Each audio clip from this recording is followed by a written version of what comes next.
Hey guys, what's up? Today we're going to talk about one of my favorite things, absolute favorite things, and that is camera gimbals.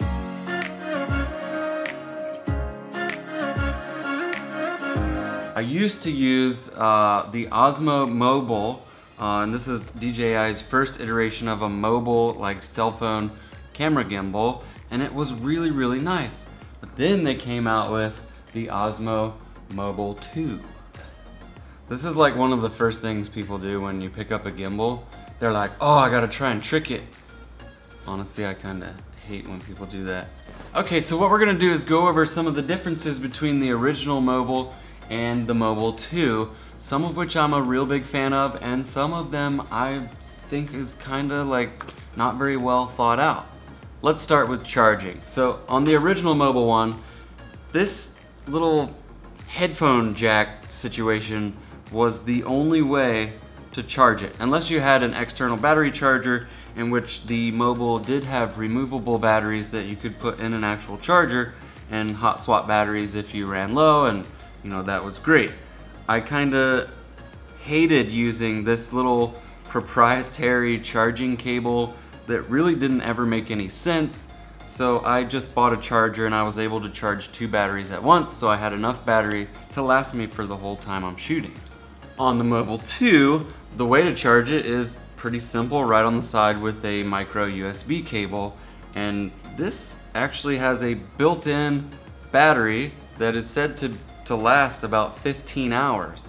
And honestly, I've only charged it once and it hasn't died on me yet. It still shows full battery, so I think the rechargeable battery in here is really good. Honestly, I can say the phone will die way faster than the battery will in your gimbal. Which, on that note, DJI added a little USB port on the back that you can plug in and charge your iPhone or any other USB device for that matter, so that you kind of have the 2-in-1 gimbal slash, you know, external battery charger. So that's kind of cool.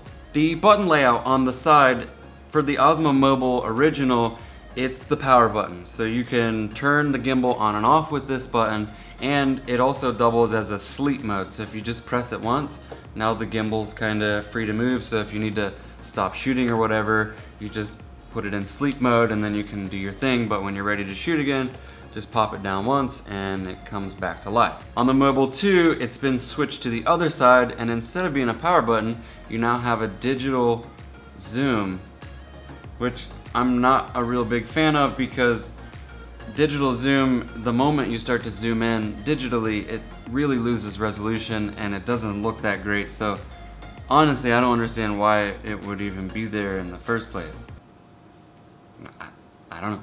The button layout on the original Mobile, you have a joystick, you have your photo button, and you have your video record button. Status LEDs on the top corners. This is your Bluetooth connection and your power status. It's a little bit different now with the Mobile 2. We still have the same buttons, but they do different things now. So you still have the joystick. This now is a multi-function button. This is your power button, and it's also your mode. So pitch lock, which in the old gimbal you could just use the trigger. I'll go over that in a second.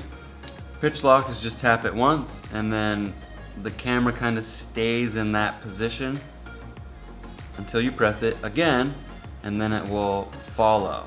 And of course, to recenter, you just double press it and it goes back to center. The photo button has now been moved to the record button, which if you want to take a picture, you just press and hold.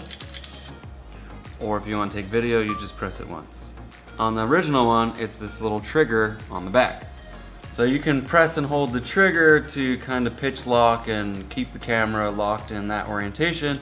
And once you let it go, it's free to follow again. Or you can double tap for recenter, or a triple tap changes it to a kind of selfie mode.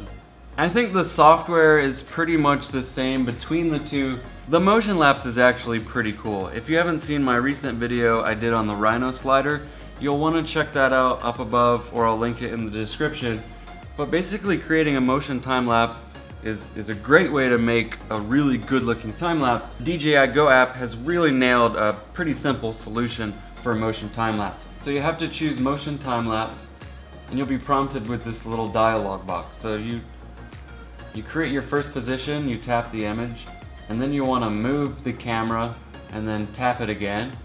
choose next, and then set your settings. Like, I want to shoot an image every 1 second for 5 minutes, and then hit start.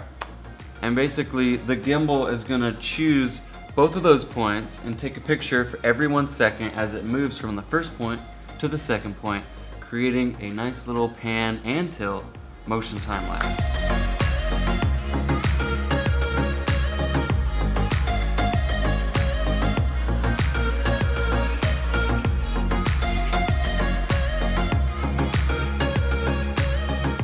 The mounting points are a lot different now too. With the original mobile, you had to have this kind of stick that DJI sold, and the mounting point is on the side. So if you want to kind of set it down for a time lapse, you have to have this, and that was the only way to do it. With the Mobile 2, they got really smart with it, and since the battery is integrated, there's no door down here, which left some room for a standard 1/4 tripod socket mount thingy. And now you can pretty much put it on any tripod. Now I want to show you what an actual sequence would look like shot using the iPhone X and the Osmo Mobile 2.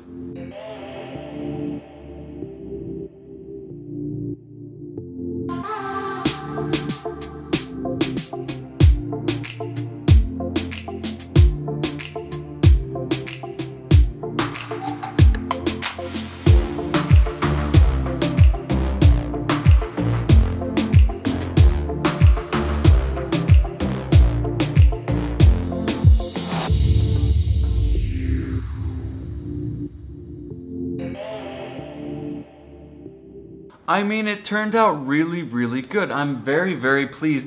As smartphone cameras become so advanced, I mean, the iPhone X can shoot Ultra HD 3840 by 2160 at 60 frames per second. I mean, that's really good. But I have to say there are some downsides when I was testing this. For instance, let's say you want to shoot a sequence where you're using a much better microphone than comes, you know, with your camera phone. The only lightning connection is being covered by this motor. If your phone's dying and you've got some real critical shots to get and you have to get them right now, you could start charging your phone with this, but again, the lightning jack is covered. So I'm really hype about the new mounting feature, but we still have this dial on the back that we can unscrew and change it from horizontal to portrait. But it's just not as easy as it should be. And why do we have to rotate it that way? It would have been smart to make it rotate this way so the camera could stay and we don't have to take our phone out and turn it and then put our phone back in. It just seems like a bit much. We could have just rotated it the other way. And I mean, portrait mode works pretty much the same.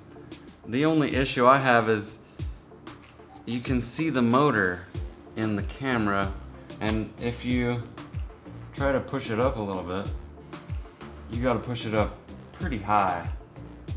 But either way, I don't know, you still see the motor in the shot. So I guess overall the Mobile 2 is a great upgrade. The battery life is phenomenal. The fact that you can charge a USB accessory with it is really top notch. And I just wish that they would have thought out the rotation of the horizontal to portrait a little better, and maybe we can get some sort of connection where the lightning port or most other phones connection points are right against this motor. There should be some sort of like adapter that we can plug into here that allows a pass-through to come back here to the handle somewhere, so we can use a external microphone, or or we can charge the phone with this device while it's in use with no cable at all. Overall, I think it's fantastic. Just the little tweaks I think would make it like a 10 out of 10. I don't know. Tell me your thoughts in the comments below. Slap a like on this video and subscribe if you aren't with notifications on. And that's been it for today, guys. Thanks for watching. We'll see you soon.